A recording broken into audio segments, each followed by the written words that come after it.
Hello दोस्तों, स्वागत है आप सबका आपके अपने YouTube चैनल पर। मैं हूं सिमी जैन। मैंने क्रैक किया है SSC CPO 2023 in my first attempt और मैं सिलेक्ट हुई हूं एज सब इंस्पेक्टर इन सीआईएसएफ। और सबसे पहले तो मैं आप सबका थैंक यू बोलना चाहूँगी कि आप लोग इतना अच्छा रिस्पॉन्स दिखा रहे हैं, मुझे कमेंट्स करके सजेशंस दे रहे हैं किस टॉपिक पे वीडियो बननी चाहिए, क्या ऐड करूँ मैं।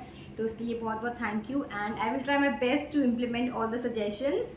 आज है day 4 of 25 days vocab series, जिसमें हम करते हैं कुछ वोकैब के वर्ड्स, कुछ idioms and some quick rules. So day 4 and आज का पहला वर्ड है डोंटलेस। डोंटलेस का मतलब होता है बोल्ड एंड ब्रेव, निडर होना, साहसी होना। और इसमें जो एक वर्ड छुपा हुआ है डोंट, आगे ये वाला वर्ड भी आने वाला है, इसका मतलब होता है समथिंग और समबडी विच कॉजेस फियर, जिसको देख के डर लगे या डर पैदा करने वाला या डरने वाला, दैट इज डोंट। और डोंटलेस का मतलब होता है बोल्ड एंड ब्रेव। अगला वर्ड है डिक्राई। डिक्राई का मतलब होता है क्रिटिसाइज करना, निंदा करना, डिस्पैरेज करना। डिक्राई का सिनोनिम हो जाएगा डिस्पैरेज। अगला वर्ड है डिवॉइड। डिवॉइड का मतलब होता है लैकिंग, कमी होना। जैसे वर्ड इस वर्ड में ही दिख रहा है वॉइड, और वॉइड का मतलब होता है खालीपन, तो डिवॉइड का मतलब होता है lacking. Next word is dearth. Dearth और डिवॉइड सिनोनिम्स हो सकते हैं, क्योंकि डर्थ का मतलब भी होता है स्कार्सिटी, स्कार्सिटी का मतलब भी होता है कमी होना, लैक, डर्थ। अगला वर्ड है डेफरेंस। डेफरेंस का मतलब होता है रिगार्ड्स फॉर अनदर विश, दूसरे की इच्छा के लिए जो रिस्पेक्ट होती है, दूसरे की इच्छाओं का जो आदर करते हैं, दैट इज डेफरेंस। तो डेफरेंस का यूज हम रिस्पेक्ट के कंटेक्स्ट में कर सकते हैं। Next word is dubious. Dubious से तो पता चल रहा है कि हाँ कुछ डाउटफुल लग रहा है। डूबियस, डूबियस मतलब नॉट सर्टेन, डाउटफुल, सस्पिशियस, जिसका कोई अभी पता नहीं है, दैट इज डूबियस। अगला वर्ड है डिलिटेरियस। डिलिटेरियस का मतलब होता है हार्मफुल, कोई चीज घातक। और इस वर्ड में भी दिख रहा है डिलीट, तो ऐसी चीजों को तो डिलीट ही करना चाहिए जो हार्मफुल हो। तो डिलीटेरियस मतलब harmful. Next word is defile. Defile तो हमने कल भी पढ़ा था। डिफाइल मतलब क्या होता है, निंदा करना, किसी को ब्लेम करना, क्रिटिसाइज करना। इसके सिनोनिम्स क्या हो जाएंगे, पोल्यूट करना मतलब किसी चीज को गंदा करना। और प्रोफेन, प्रोफेन भी इसका सिनोनिम हो जाएगा, पर प्रोफेन का मतलब होता है कि डिसरिस्पेक्ट करना, स्पेशली इन रिलीजियस, मतलब रिलीजियस चीजों की डिसरिस्पेक्ट करना इज प्रोफेन। ब्लास्फेमस कल हमने पढ़ा था। Next word is deterrent. Deterrent का क्या मतलब होता है, डिस्करेजिंग, किसी का हौसला गिराना, दैट इज डिटेरेंट।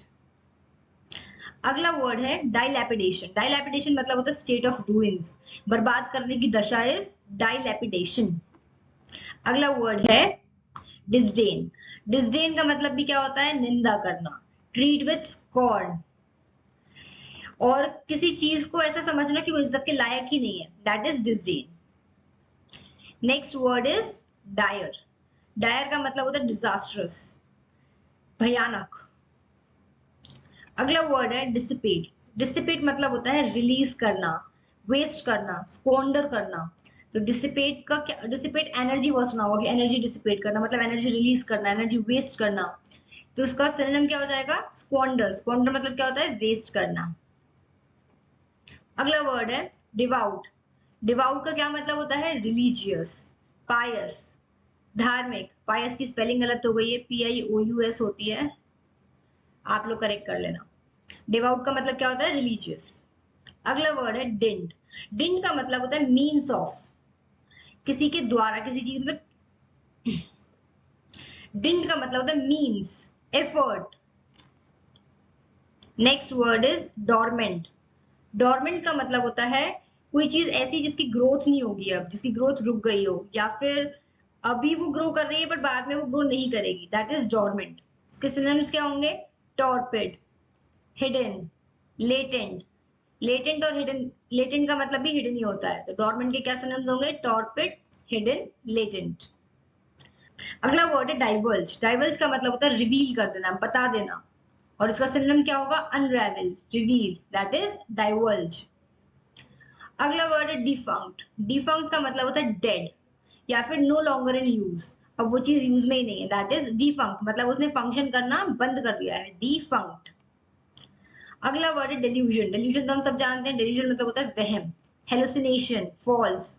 इसमें आपको हेलुसिनेशन की स्पेलिंग देखनी है, HALLUCINATION। अगला वर्ड है डेप्लीट। डेप्लीट मतलब रिड्यूस, ड्विंडल, जैसे depletion of ozone layer, deplete मतलब रिड्यूस, और इसका सिनोनिम क्या होगा, ड्विंडल। ड्विंडल मतलब भी क्या होगा, रिड्यूस करना। अगला वर्ड है डिबाउच। डिबाउच का मतलब होता है corrupt. Next word is dovetail. Dovetail का मतलब होता है फिट टुगेदर, जो चीज साथ में फिट हो रही हो, that is dovetail. Word is decoy. Decoy का मतलब होता है चारा, मीन्स किसी चीज के प्रलोभन को देख या लालच को देख के हम जो किसी चीज को फंसाने की कोशिश करते हैं, दैट इज लूर, बेट। अगला वर्ड है डोंट। डोंट, अभी हमने स्टार्टिंग में क्या वर्ड पढ़ा था, डोंट लेस, जिसका मतलब था ब्रेव, बोल्ड। अब है डोंट। डोंट का मतलब होता है टू फ्राइटन और worry somebody by being too difficult और बिग, किसी चीज से डर जाना, कोई डराने वाली चीज, दैट इज डोंट।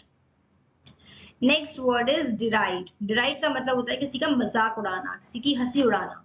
इसके सिनोनिम्स क्या होंगे, मॉक, स्कॉफ एट, एक ही भी बहुत यूज होता है, स्कॉफ एट, इसका मतलब होता है मजाक उड़ाना।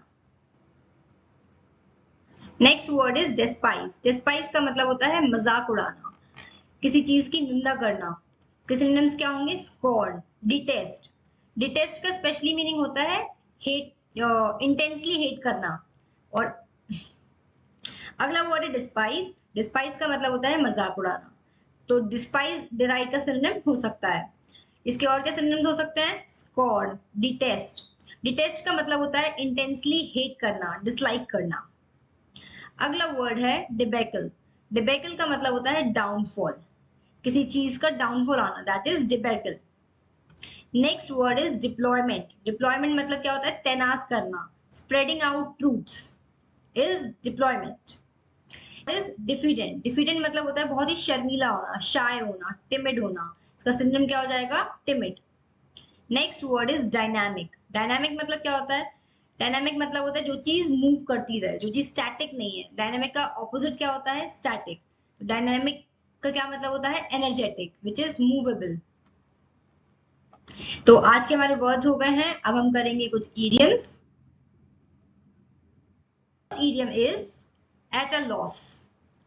एट अ लॉस देख के लगता है कि कुछ नुकसान वाली बात है या फिर ट्रबल में है, पर नहीं, इसका मतलब क्या होता है, to be unable to decide. जब हम कोई चीज डिसाइड नहीं कर पा रहे होते हैं, that is at a loss. Next idiom is Argus eyed. Argus eyed का मतलब होता है केयरफुल, बहुत ही ध्यान से ऑब्जर्व करने वाला, ऑब्जर्वेंट, दैट इज आर्गूज आइड। अगला इडियम है बिसाइड वनसेल्फ। ये मैं हमेशा गलत कर देती थी, मतलब भूल जाती थी, लास्ट क्लास तक याद हो गया था। बिसाइड वनसेल्फ का मतलब होता है टू फील एक्सेसिवली, कोई चीज बहुत ज्यादा फील होना, that is beside oneself. Next idiom is back stairs influence. ये तो कुछ कुछ समझ में भी आ रहा है कि पीछे के स्टेयर से इन्फ्लुएंस आ रहा है, मतलब by unfair means. Idiom is burn one's boat. Burn one boat का क्या मतलब होता है, पॉइंट ऑफ नो रिटर्न। यहाँ पॉइंट ऑफ दो बार आ गया है, ignore it. Point of no return मतलब कि वापस आने की कोई गुंजाइश ही नहीं दिख रही है, वापस आने का कोई पॉइंट ही नहीं दिख रहा, that is burn one's boat. Next idiom is waited breath. Waited breath मतलब होता है इन एंजाइटी, से घबराकर जोर जोर से सांसें लेते हैं, that is waited breath in anxiety. Next idiom है बेंडी वर्ड्स। बेंडी वर्ड्स का मतलब होता है टू रैंगल और आर्ग्यू, बहस करना, बहस करने को बोलते हैं बेंडी वर्ड्स। और इसका एक सिनोनिम भी मिल गया, टू रैंगल। रैंगल मतलब भी होता है बहस करना। So next idiom is bee in one's bonnet. Bee in one's bonnet का मतलब होता है छोटी छोटी चीजों पे बहुत ध्यान देने वाला, बहुत नुक्स निकालने वाला, मीन्स टू बी फसी। अगला इडियम है ब्लू स्टॉकिंग। ब्लू स्टॉकिंग का क्या मतलब होता है, educated but pedantic lady. Pedantic का क्या मतलब होता है, pedantic is similar as bee in one's bonnet, मतलब छोटी छोटी चीजों पे ध्यान देना और नुक्स निकालना, मतलब एजुकेटेड भी है पर ये भी कर रही है, दैट इज ब्लू स्टॉकिंग। अगला इडियम है bring down the house. Bring down the house का मतलब होता है रिसीव अप्लॉज, बहुत सारी तारीफ मिलना, बहुत सारी प्रशंसा होना, that is bring down the house. तो ये थे हमारे आज के idioms. Now it's time for quick rules. Both and not can not be used together. Both और नॉट कभी भी साथ में नहीं आ सकते हैं, like both Vishal and Rohan are not coming today. तो यहाँ पे बोथ के साथ कभी भी नॉट यूज नहीं हो सकता है। क्यों? क्योंकि जब भी बोथ और नॉट का काम होगा तो we will use neither nor. Neither Vishal nor Rohan is coming today. अब इसमें कल वाला एक रूल भी यूज हुआ है। कल हमने पढ़ा था कि नीदर नॉर ईदर और and not only but also के साथ हमेशा जो वर्ब होगी वो सेकंड सब्जेक्ट के साथ अग्री करनी चाहिए। तो यहाँ पर हमने बोथ विशाल एंड रोहन के साथ क्या यूज किया? आर। लेकिन नीदर और नॉर के साथ क्या यूज करा? इज, क्योंकि ये इज सेकंड सब्जेक्ट के साथ अग्री करेगी। तो neither Vishal nor Rohan is coming today. अब इसमें एक चीज और होती है कि बोथ के साथ कभी भी एज वेल एज यूज नहीं होता है। As well as can not be use with both. हमेशा बोथ के साथ एंड ही यूज होता है। Next thing about this rule is possessive adjective always come after both. कैसे? My both watches are beautiful. मेरी दोनों वॉचेस बहुत सुंदर हैं। तो इसमें my both is incorrect. क्यों? क्योंकि possessive adjective हमेशा both के बाद आएगा। तो करेक्ट सेंटेंस क्या बनेगा? Both my watches are beautiful. ये छोटी छोटी चीजें बहुत ध्यान देने वाली होती हैं। जब इनकरेक्ट या फिर एरर फाइंडिंग में आती है या फिर करेक्शन में आती है तो हम वहां पर ये याद नहीं कर पाते हैं, पर ऐसे प्रैक्टिस करेंगे ना वो सेंटेंस वाइज तो वो हमें याद रहेंगे। तो my both watches are beautiful is incorrect and both my watches are beautiful is correct. तो हमने आज के क्विक रूल्स में क्या सीखा, जल्दी से रिवाइज करेंगे। सबसे पहला, बोथ के साथ कभी भी नॉट नहीं आएगा। बोथ के साथ अगर नॉट वाली सिचुएशन बनेगी तो नीदर और नॉर आएगा। और जहां भी नीदर नॉर ईदर और नॉट ओनली बट ऑल्सो आते हैं वहां पर हमेशा वर्ब सेकेंड सब्जेक्ट के साथ अग्री करेगी। सेकेंड रूल हमने क्या सीखा कि बोथ के साथ हमेशा एंड आएगा, कभी भी एज वेल एज नहीं आ सकता है। एंड थर्ड रूल हमने क्या सीखा कि पजेसिव एडजेक्टिव हमेशा बोथ के बाद आएंगे। Both my watches are beautiful, my both कभी नहीं होता है। तो आज के लिए बस इतना ही। अगर आपको ये वीडियो अच्छा लगा हो तो प्लीज़ लाइक द वीडियो और कमेंट में आप अपने सजेशंस दे सकते हैं। एंड अगर आप मुझसे पर्सनली कोई क्वेश्चन पूछना चाहते हैं तो मेरा इंस्टाग्राम हैंडल मैंने डिस्क्रिप्शन में डाल दिया है और आप टेलीग्राम चैनल भी ज्वाइन कर सकते हैं। इस पर मैं इंपॉर्टेंट PDFs एंड वीडियो की लिंक डालती रहती हूँ। इसके अलावा please subscribe the channel and share this video with your friends.